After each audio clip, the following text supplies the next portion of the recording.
শোভামণি দত্ত তামুলী ৰচিত কবিতা আমি সৰু মানুহ। আমি সৰু মানুহ, আমাৰ সুখত আপুনি সুখী হওক বা নহওক, ভোকৰ উজাগৰি ৰাতি কাটি কৰি হাঁহিব পাৰোঁ আপোনাৰ সুখত। আপোনাৰ অকণমান গুণত হাজাৰ প্ৰশংসাৰ চাপৰি বাজে আমাৰ।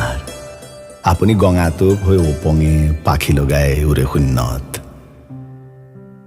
আপুনি যিয়েই নাভাবক কিয়, আমাৰ এই হাত চাপৰিত যেতিয়া উভত কৰি নাচে, আমিও গঙাটোপ হৈ বহি পৰোঁ ৰাস্তাই ঘাটে। আত্মসন্তুষ্টিত নহয়, ক্ষোভ আৰু প্ৰতিবাদত। চাপৰি এৰি তেতিয়া আমাৰ হাতবোৰ ওপৰলৈ উঠে।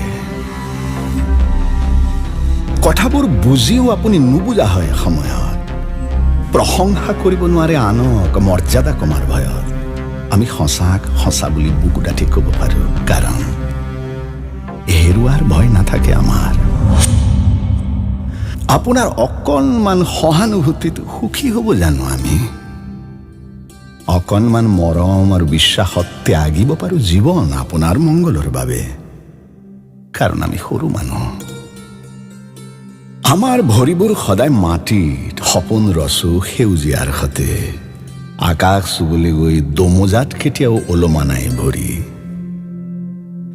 বুকুৰ জোনাকী পোহৰে বিচাৰি লওঁ বাট, নিজৰ বাবে আনৰ বাবে।